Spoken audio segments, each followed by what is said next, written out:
Stanley and I went way back. We attended film school together back in 1962, UCLA.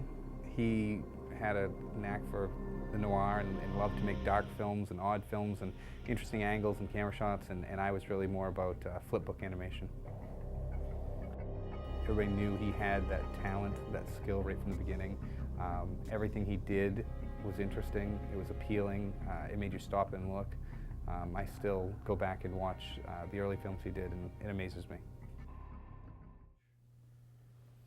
I think it was his understanding of how to make film affect people, how to use a long camera shot, a long camera angle where you'd sit and just wait and wait. And you knew something was going to happen, you just didn't know when. And he would use that kind of Hitchcock style. And I think for me, Dr. Strangelove was the first theatrical film he made that really just blew my socks off, and I could watch that movie every other day. I've been a fan for probably 3 years. 3 years ago I watched my first film and just fell in love with everything that he does.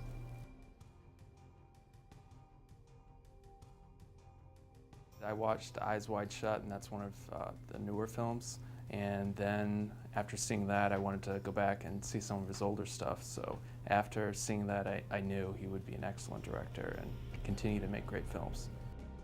A Clockwork Orange and 2001: A Space Odyssey. A Clockwork Orange disturbed people on many levels, and actually when it was released it was rated X just for content.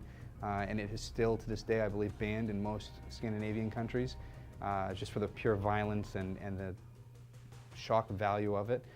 Obviously, in the US, standards of shock have come down considerably, so nowadays people wouldn't be that surprised, and it would barely make an R probably in some books, but for when it came out, I think early 70s, it really blew people away. And 2001, a slower paced movie, and people who really enjoyed it loved it, and a lot of people were turned off by the pacing of the movie, but again, amazing.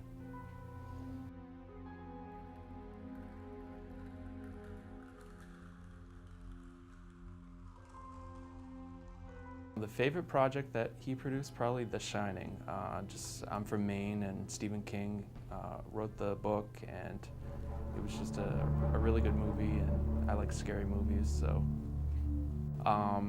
Originally I had read The Shining by Stephen King, and then I went and I watched the older version of his movie, and it was a snowy night when I did that, and The Shining, of course, it's during a big snowstorm, so.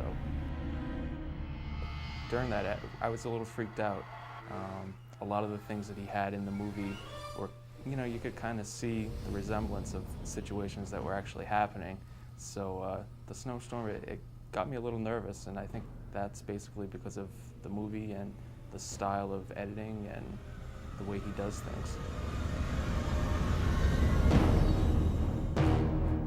Defining Stanley Kubrick, the only way I can really sum it up is with his work.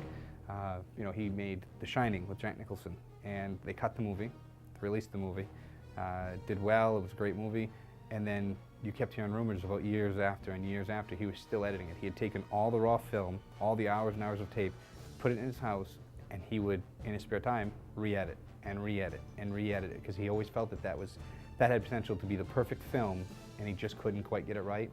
And even when he passed away, his wife supposedly had a 4.5-hour cut of The Shining on raw film, and she refused to release it. So that would be something I'd love to see. That kind of shows his personality.